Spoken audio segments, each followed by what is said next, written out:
हाँ लाइट चालू कर। उसमें एक कंडेंसर उड़ गया। लाइट चालू किए भाई, तब भी नहीं पहुंच रहा है यार। इतना चिपक गए सब लोग।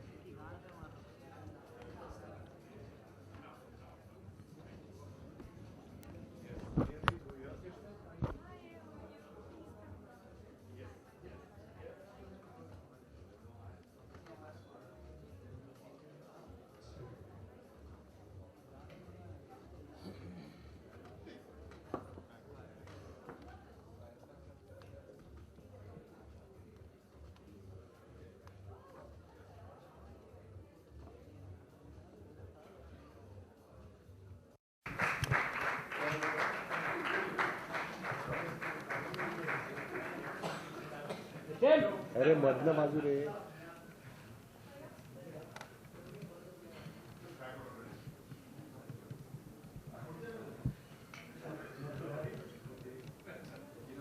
स्टील स्टील स्टील नीचे.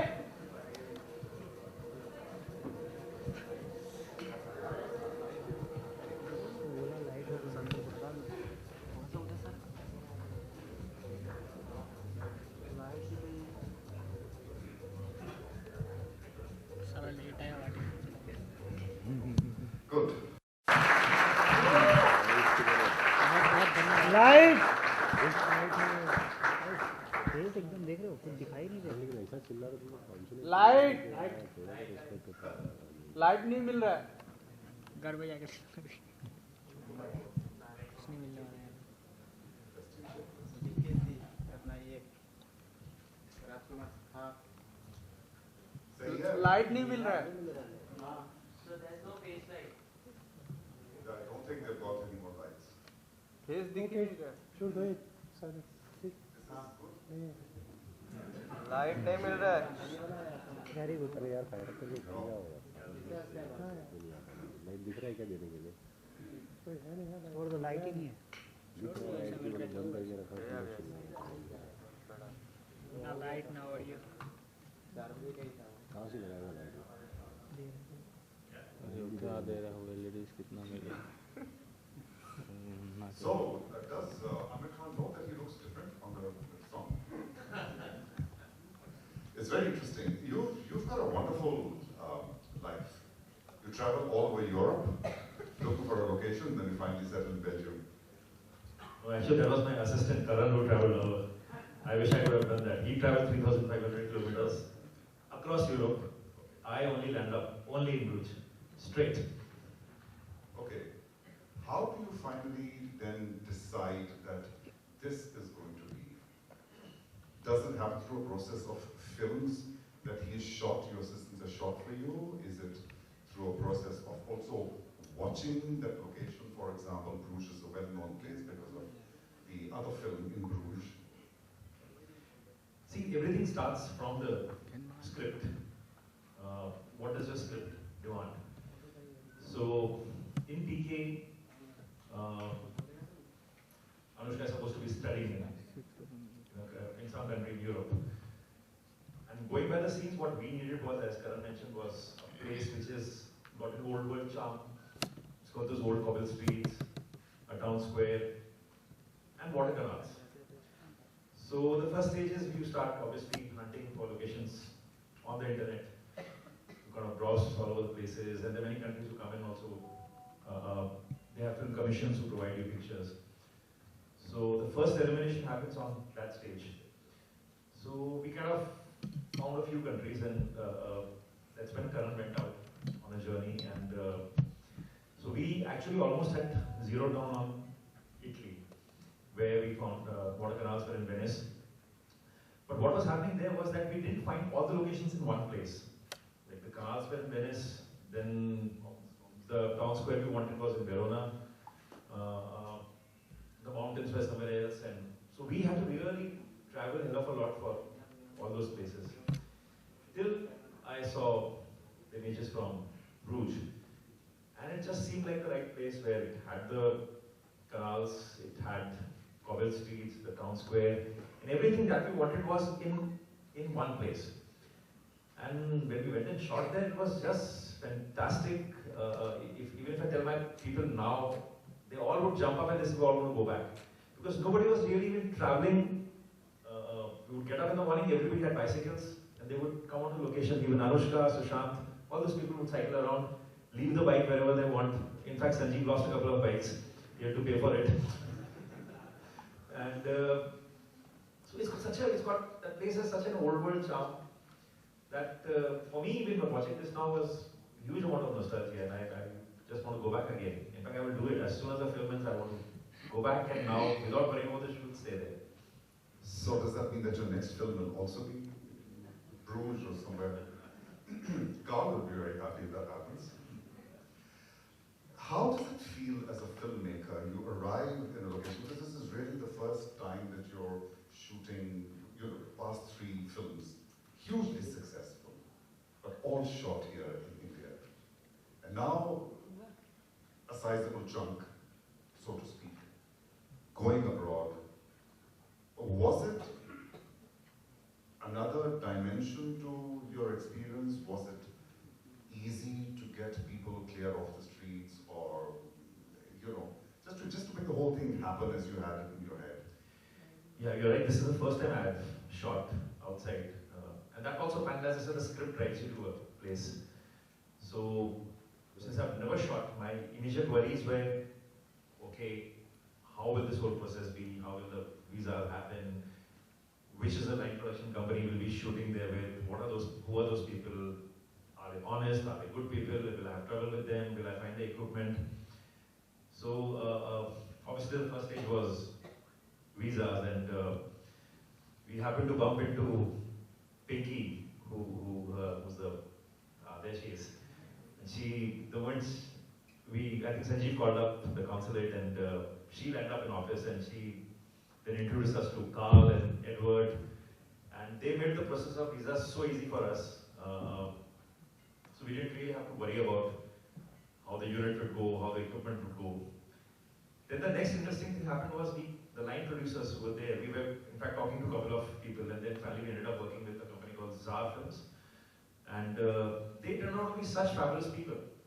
So your biggest worry, as I said, okay, after locations, the next biggest thing is who are the people you're working with. And that's a choice we make even when we make films in India. I always say that work with a less talented man, it's okay, but he should be a good human being. That's primarily important because you're going to spend a huge amount of time working with that person. So these were such wonderful people. As you can see, they were singing, they were dancing with us. By the time we left, nobody wanted to leave. In fact, Anushka was saying, can't we shoot the rest of the film here? So we left happily, and in fact, some of them landed after the film got over. Some of them came here to attend some weddings. Somebody from a crew got married here.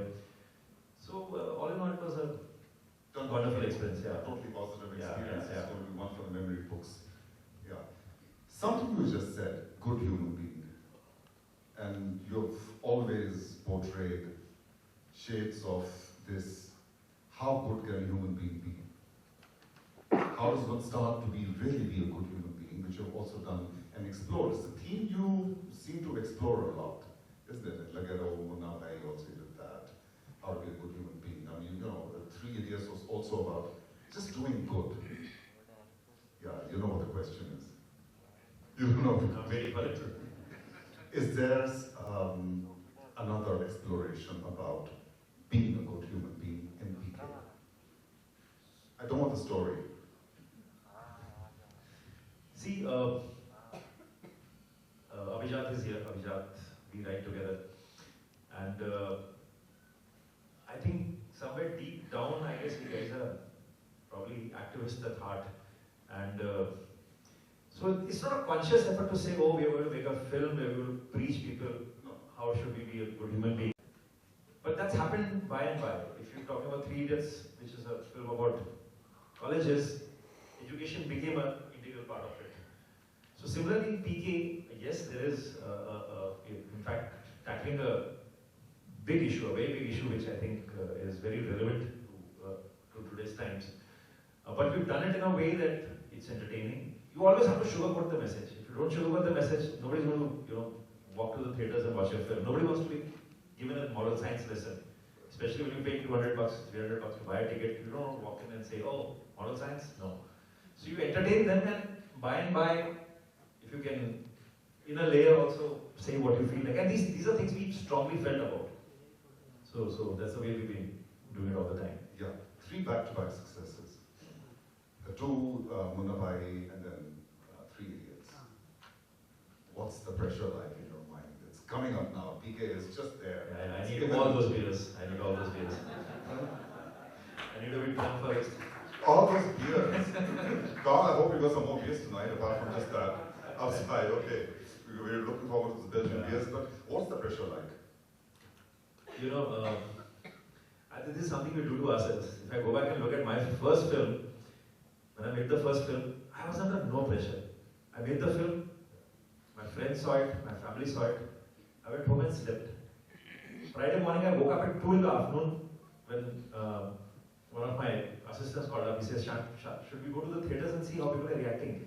And then it occurred to me, yeah, I think I should also go and see what the audience is thinking. It didn't matter to me at all. We were happy that we made a great film. But to be honest, after that, somewhere a pressure does, because you're investing larger amount of money in the film, you want the film to be liked. But what I can say that we've never bowed down to commercial pressures and say, okay, we're going to do something, probably, sell ourselves or sell our soul to make a film. We made what we believed in. Absolutely, till date we made what we believed in. But to be honest, yeah, the pressure is there. The only man who's not under pressure is this man who's sitting out there. He keeps telling me every day, yeah, we made a great film. And I said, okay, 19 December we'll know. It's a nice support to have. It's a nice support. It's good to know that you're somebody there relieving his pressure. But again, something interesting you just said about not bowing to commercial pressure. That comes from what? It comes from in you. It comes with, of course, the wonderful team that you have. Does it come from an innate confidence? Does it come from a storyline? Does it come from knowing I've got a real good story which I'm going to tell, and the commercial success will follow? Does it come from that? Filmmaking is a process where, unlike anything, if you're looking at it as a commercial venture, first of all, I don't look at it like that, but if you still look at it as a commercial venture, possibly in any other business, you still might be able to judge, okay, I put in this kind of money, I will make this kind of money. In a film, you really can't judge what the other person is going to like, especially in a country like India, where you look at the literacy level from north to south, east to west, different kind of people, different kind of taste. So, the path we've chosen, we say that, okay, here's a script we are writing, do we like it? Are we laughing while writing it? Are we getting emotionally choked while writing it? If we like it, let's go that path. Because if you try and judge, preempt what people are going to like, eventually you might end up making a film which they don't like, and even you don't like, because you did it for them. So if we do it for ourselves, then at least there's a couple of people around who like it. And because it's a very scary thing, I'll tell you an incident while Munnabai MBBS was happening, my first film. A filmmaker came to me, I can't name him. He said, what are you, have you gone mad? You're making a film with Sanjay Dutt, who's an action hero, and you're doing a film like this, which is like a feel-good kind of a film, and you're making a film in a hospital? How can you make a film, your entire film is set in a hospital? How can you shoot all your songs in Bombay? You have to go to Switzerland, you have to go to Europe, Bruges, nobody said that time, but you have to go to Europe to shoot a song. So I got scared for a minute. I said, oh, but then you think, who made these rules? Possibly when these things happened for the first time, they were very unique in nature. Possibly when the first time somebody went to Europe, it was very unique in nature. Possibly when sometime you shot with an, when you do things for the first time, they're unique in nature. But, so people make these rules which scare you. But I think the moment you discard those rules and say, oh, I'm going to make a film which I like. That's always been you, isn't it? I mean, people expected you to make a third sequel, a third part, in the series of Munnabai, but you have gone on record to say that you couldn't really work the script, so you possibly shelved it. So it basically again comes down to your core belief that the story is finally what matters. Yeah, I guess we we are not in the rush to make 20 films in a lifetime or 50 films in a lifetime. As long as we can make a film which we enjoy, because that process has to be enjoyable. And fortunately, I work with a team where everybody thinks alike. There's Abhijat, Shantanu here, Swanand here. Look at the kind of work they do. Nobody's in the race of doing 20 films. Yeah. I'm going to get you on stage in a couple of minutes. Just want to ask, therefore continue with this about the team. How much important is it to have a team with whom you feel so confident? That's the one part of the question. And doesn't working with the same team also sometimes take away the edginess from it? The big advantage of working with the same team is that you all know each other. The filmmaking is a process where, okay, say there's a story and I want to make the story. So you have to get everybody on the same page so that they see the film in the same way. When you give a script to a crew, all those 50 people can actually see the same script in a different way. So it takes a huge amount of effort to sit with the team and say, okay, this is the film I'm trying to make. This is what I think. So let's try this. But when you work with the same team, you become friends, you understand each other, it becomes like a family, and they understand your mind much faster than anybody else would. So it's so much easier to work with a team you've already worked with. And then if you want to bring that edginess in, you have to bend their arm and twist their leg, or you have to say they will understand the different direction you want to take. No, I have a team which bends my arm most of the time. So they don't let you edit. We were just sitting and talking, and Abhijat is still saying, do you think we can still change that one voiceover? We can still add one scene, and It's now. my sensors are like, tomorrow. They're knocking on the door. Yeah. Okay. 2 films with Sanjay Dutt. 2 films with 3 with him. Sanju is also in this film. He's also in this film. Yeah. Okay. But as the central protagonist, without getting the story away, we saw the central protagonist always being Sanjay Dutt in the 2 Munnabai films. Amir Khan, central to 3 Idiots. Apparently, obviously, also central to this film. And now you brought Sanjay Dutt also into the equation. So, does it mean that your future projects does the story come about because you know you're going to be working with these actors? No, it works the other way around. It works the other way around. Actually, script is your Bible. The script drives everything. From the script emerges everything. And I think that's the way it should happen. You cannot say, okay, this is an actor, so let me write a story around it. Yeah. So you have a script and then you decide who's the actor, and it's a coincidence where the scripts we had, like first 2 films obviously Munnabai, so it's obviously Sanjay Dutt had to be there.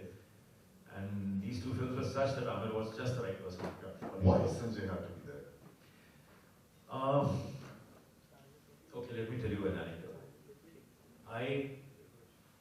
When Munnabai I went through this whole casting thing it took me a year and a half to really cast. And I had 81 scenes in that film. I've sat with 81 scenes written on a piece of paper, and then I made columns. And on that columns, I wrote the name of some. I can't name them, 7, 8 actors. And I would close my eyes for every scene. Okay, this is scene 1. I would run that scene with one actor in my head, same scene with another actor in my head, and I would put a tick mark saying, okay, who would do this scene the best? I did that like sitting over 2 days with every scene. And then I totaled it. Sanjay, honestly speaking, Sanjay, I was the man who was not really on my radar. But when I really totaled it, seeing every scene with that man, Sanjay Dutt was like the tops. And it had to be nobody but Sanjay. Because Sanjay, if you look at him, he's got a tough exterior. So he looks like a goon, he looks like a bhai, which he is in the film. And he's got a soft interior. His drooping eyes, that soft smile, makes him, so we used to call him the divine fool. He truly represents the divine fool. When we're shooting 3 Idiots, I take time to really hunt for my locations. I really take time. Okay, the basic locations stay the same if you're shooting in Bombay or Delhi. But when you go really out, I really spend time hunting for those locations. So when we wanted that one last place where Amir Khan would have gone and settled. It took me really long. We went from Sikkim to Leh to every place. And then we found that beautiful lake where Amir would go. And that film released, and I've been told that I've been told that now you go there, tourism has gone up to an unbelievable stage, and they're saying Kashmir needs tourism, Leh, Ladakh don't need it. There are restaurants called Rancho restaurants, serious restaurants.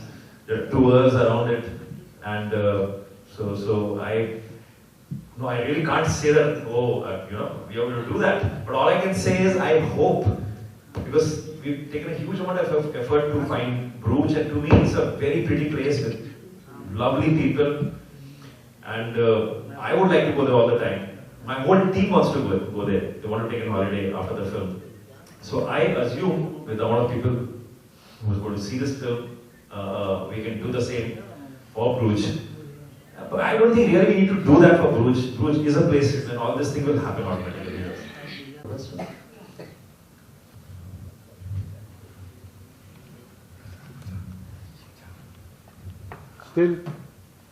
Still side la please. Good evening, sir.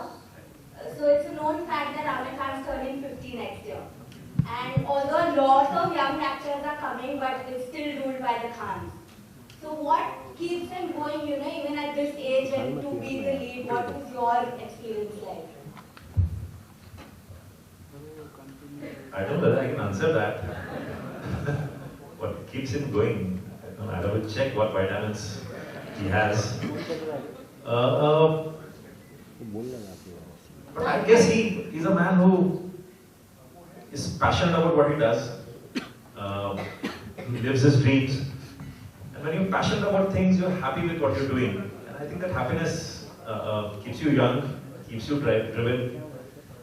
So you look at the kind of work he's been doing, whether it's the kind of films he chooses, whether it's Satyamev Jayate, or they're all driven by desire, driven by dreams, driven by passion. So I guess that keeps him young.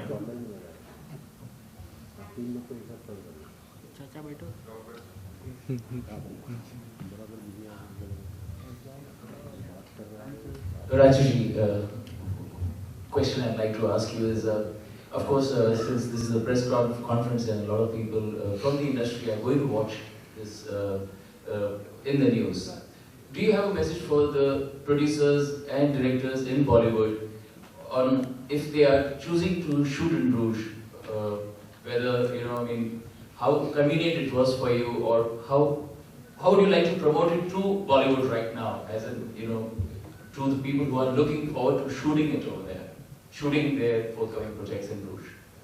So as I just said, when you're shooting abroad, the immediate things that bother you, or not bother, but what bothers an executive producer, Sanjeev is here in IEP, he'll be the right man to answer. But the immediate things that the logistics issues are, okay, how will I be able to take my people there? How will I take my equipment there? Will there be a crew to assist? Because you want to go with a minimum team, so will there be a crew who's film savvy? Will all the equipment be available? Will there be cameras there? Will there be stock available? So these are the questions that bother you. And Belgium is so well equipped with studios, equipment, great talent, and great human beings. I have such wonderful experience with those people. There was not a single, otherwise there would be some tips with teams. Why are you spending so much? Where are your accounts? These are kind of things Sanjeev would face. But these were such wonderful people. There was no hassle. And the consulate here made it so easy for us to go there. We become friends, and we get lovely beers. So I think for every producer director, beers should be the basic motivation to go there. Hi, I'm Vivek. First and foremost, very hearty congratulations to your entire team. You all have been churning out some great stuff. I must confess, I hardly watch films. There are selected maybe 5 films I may watch in a year. And amongst those are the kind of films that you all churn out as a team. So my heartiest compliments to your entire team. I think you all respect human intellect in the first place. Thank you. Most films, I'm sorry, I have a slightly different opinion. I feel it's sometimes an insult to human intellect. I told that in an off-the-cuff conversation to your co-writer also. But my pointed question is to Shantanu. I'm a big music buff, and the first thing that draws me to the theatre are the songs of the film. I must compliment you on this wonderful composition. Whatever little I've heard of it, I've completely loved it, along with the lyrics and everything else on. So, I have a question to Shantanu. I've been often watching some of your interviews at times now also, Total Recall. So I've loved your observations on music also. Today, if you listen to most of the music that's being churned out today in Bollywood, personally, my experience, I think out of 100 songs, I may like 2, 3 or 4. If I think of yesteryear music, probably out of 100, I may like easily maybe well above 50. And if you look at the shelf life of contemporary Bollywood music, they hardly have any shelf life. What do you think is the reason for this? This is right up my street. The reason for this is that every other form of music in India has collapsed. Bollywood music is like blotting paper. It has always taken the best of every genre of music which was available. Be it folk, be it ghazals, be it classical, everything. What has done is systematically we have killed everything. So we get to hear about a ghazal only when Jagdish Singh dies. What really happens is that then Bollywood has nothing to take from. And when it has nothing to take from, it starts eating into itself. When it starts eating into itself, automatically the space of the songs becomes lesser in the films. So from a full song becomes a half song, from a half song becomes 2 lines, from 2 lines it becomes ringtones. And therefore, I think it's really a total, almost like a star collapse of a system. I think what really has to happen, the non-film also needs to be thrived. Every form of music cannot be left to just the market forces. There has to be a situation where, which is why I'm so fortunate that I heard all in the radio, where all kinds of music was played. I could choose what I liked or not liked, but it was always given to me. And I think once that, if we can understand the seriousness of what I'm saying, and we can at least have 1 hour in an FM radio dedicated to a non-film, our children will hear different kinds of music, the quality of films can be better. Thank you. Actually, I not only like that question, I fully endorse what you're saying. You know, the feeding upon itself, the whole music thing, and therefore you're lucky to have somebody like Raju, beg your pardon, Sir Rajkumar Hirani. Okay, I didn't get that in. We're going to have one final question. Yeah, just depends upon how thirsty you are. No, we can take questions. Yeah, we can take questions. Good, you're in luck. Thank you, Vinod. This is a question to you, Rajkumarji. Actually, it's an area that is of great interest to me. But there is a sink I see, because in a lot of your films, practically all of them, there's a certain message, a social message as well that's there. And we've been hearing a lot about philanthropy, social responsibility, the variety of people. We've heard of Salman, Amir's work, and I was curious to know, I assume there is some part of that to do with you as well. I'd like to know what that is. Any social responsibility or philanthropic work that you do, that's a subject of great interest to me. I guess all of us do some stuff at a smaller level, at a bigger level. I guess everybody in this room would at some time be doing something. But I guess that's best left unpublicized. It's better if you do it on your own quietly, rather than making a big hue and cry about it and saying, oh, I've done it. I think it loses its, you do it quietly and these things, and we all do some stuff, but it's very odd to, take a mic and say, hey, I do this. In other words, he does, but he doesn't really want to say it. Yeah, okay, good answer. Okay. Hi, good evening. My name is Sunil. Just had a question for you, sir. In terms of the script of the films that we see, it's genius, it's brilliant. I love, we all love, I believe, the type of filmmaking you're doing. One of the things we don't see is the work that you do with the actors behind it. So I just want to know a little bit about your style of directing that we don't see. What works and how in pulling out the type of performances that you want from the actors? You encourage them to do a lot of improv, you encourage them, do you have a specific vision and just pull out what you want before, while you're discussing the characters with them? What is your style of direction in getting the performances that you want? See, with every actor you have to work differently. You cannot say that, okay, this is my style and you work according to this style. You have to see the strengths and weaknesses of every actor and make your path around that. Like if I have to work with Amir or Baman Hirani for that matter, I know these are people who love a lot of rehearsals. So much before the shoot, we'll sit with them and do hell of a lot of rehearsals, which I also personally like because you're able to see how your actor is performing and you're able to do things around it. If some line is not working, you can change the line and work around it. When I work with Sanjay Dutt is a guy, if I tell him, say Sanju, we have rehearsed, he would just look at me and laugh. And so I realized that his strength is, on the set, give him 2 pages of dialogues, full pages, and he'll take 5 minutes to memorize it. He's an impromptu actor. If I take him to rehearsals, he'll get bored. So there's no real point actually forcing him to rehearse, then he'll lose all his spontaneity out there. Like Arshad Basi as an actor, I remember when working with Munna Bhai, I realized he never spoke the lines the way they were written on paper. He would take those lines and speak in a way where it becomes very spoken. So, first time I was shooting, I said, no Arshad, these are not the lines, you have to say it the way they are. So when he attempted to do that, he was losing the spark. There was no spark. So then you had to, then I told him, actually do it the way you feel it. Then I had to sit like a hawk and be sure that whatever I want to say in that scene is still coming through in the way he's saying it. But he made it look real with his performance by doing that. So there's no one particular way where you can force an actor to work. You have to adapt to the strength of that actor and modify your methods of still getting out what you want.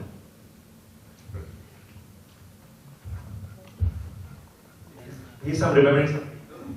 I'm asking him to tell an anecdote which I really loved about how he encouraged Bowman Hirani to come up with the performance that you see in Munna Bhai MBBS.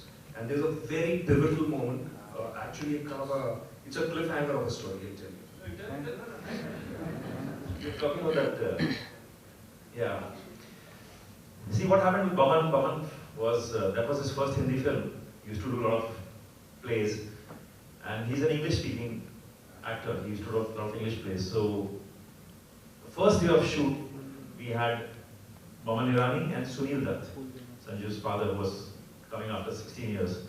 So, all my attention actually went for Mr. Dutt. He was, after seeing my first film, such a senior actor. So, at some level, I think Baman got a little ignored on the shoot. Anyway, we canned the shoot. After the shoot, he asked me, how did it go? I said, Baman, it went well, but I thought you could have done a little better on that one particular. Baman used to laugh, if you remember. Baman used to have this character trait in MBBS where whenever he used to get nervous or scared or he was angry, whenever he used to get angry, to counter that, he used to laugh. And I thought, Baman, that could have been a little better. He didn't say anything. Next day morning, he came to my office. And he said, I don't think I can do this film. I think you should take another actor. I said, what happened? He said, this is the first time I'm doing a Hindi film and I really can't speak Hindi so well. And if that's the way you're going to tell me that I did it so badly, I said, no, I didn't tell you that. I was upfront and frank. He said, I got so nervous. You can't imagine how nervous I was with acting with Sunil Dutt. So, you cast somebody else. So I told Baman to go and get up. So he got up. I said, give me a Jadoo Ki Chappi, a magic hug, which is a concept in the film. So I said, I hugged him. I said, okay, now sit down. Let's sort your problem. What's your problem? He said, I'm very uncomfortable with the language. It takes me really time to mug it. So I said, okay, let's go to the location. So Baman in the film had a big speech which he gives to the medical students in the college. And I said, okay, we'll go there. And you do it the way you want to do it, you modify the way you want to, you feel comfortable with the space. You want to say it in English, say it in English. I'll still rewrite it in a way that I'll have some Hindi lines which the audience will still get the essence of the scene. So he went there and he started doing things. He started saying what he wanted. And he said an amazing thing which has stayed with me. He said some lines where the lines in the film were, Munna is a guy who's talking about that doctors should be compassionate. Doctors should love the patients. So Baman got up and he said, no, as a doctor I should not love my patients. I said, okay, go on, what do you say? He said, no, as a doctor, if I love my patients, I will not be able to operate on them. If as a doctor I want to operate on my daughter, my hands will shake as a surgeon. So I should not be compassionate with my doctors, with my patients. So I said, Baman, this looks like a very strong point. It looks believable. But if you say this, then my hero, who's Sanjay Dutt, will collapse. You know, I want to say that doctors should be, and the point he's making, the doctor should be compassionate, and you're making a very strong point, saying that they should not. So Baman looked at me and he said, that's your problem. He said, as a character, I in my head cannot think that I'm a villain. No person in his head can think that he's an antagonist. I have to have a viewpoint. As a dean of this place, I have to say that I am not compassionate because I should not be very close to the patients, I won't be able to operate on them. So you have to figure out how you do it. I said, okay, I'll figure out. But then that stayed with me. Whenever we wrote after that, it stayed with us that nobody in the head thinks that he's a villain. So you have to give a point to your antagonist. So whether it was Rajkumar Hirani again in 3 Idiots, he had a point of view that life is a race, and if you don't really run fast, you will not succeed. So now as a hero, as a protagonist of the film, the main actor has to break that point of view. But you cannot say that everything is so black and white and dry. So Baman taught me that one day. But coming to the point that you work with an actor, you give him the space to bloom, to blossom, understand his problems, and so there's no fixed path as such. Mr. Hirani, excuse me. Bruges is a very small, quaint town, and you have to put it old world charm. You know, here you have this Bollywood song being picturized over there. How did the local citizens react to whatever you were doing? There were two kinds of local citizens there. One were the actual locals, and one were Indians who were there. So the locals were very amused, as you saw in that. They were wondering, why are we coming here? Why an Indian film is coming here and shooting? They were happy they were very welcoming, they were very sweet to us. And Indians were there all over the actors. They were just running behind the actors, they wanted pictures, they wanted autographs. We had to get a lot of Indian actors. You've not seen the couple of scenes also, apart from the song, the couple of scenes where we required a lot of Indian actors. But luckily there was a huge community out there in Antwerp and Brussels. So we got busloads of people from there who could be also part of that. But it was easy to shoot. It was still easy to shoot. Like if I have to shoot with these actors in India, it's very tough. You need huge amount of security. It wasn't like that. It was, as I said, these people are still cycling. Anushka would get up, take a cycle, and you know. So the reason they enjoyed being there was the freedom that nobody was really bothering them. We could easily shoot there. I think we're going to end it now. Yes, thank you very much for being here.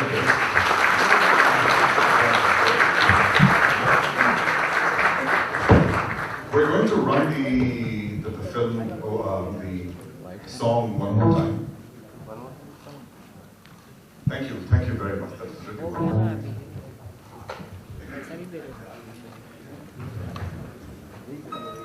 दिल पूछे मेरा नाम और पता रस्मों को रख के परे चार कदम बस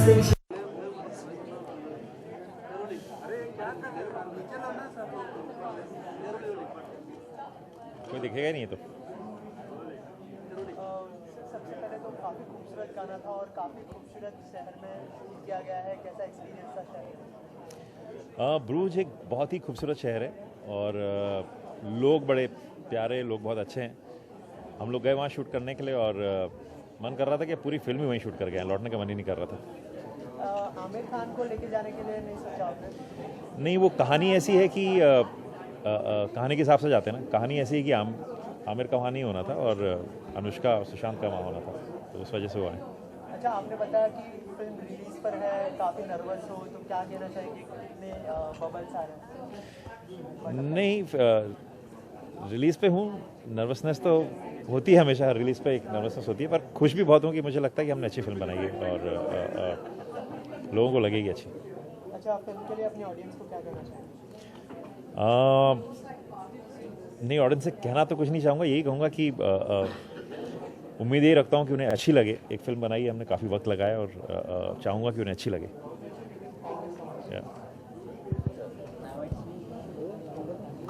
Sorry, this question in Hindi, so I have to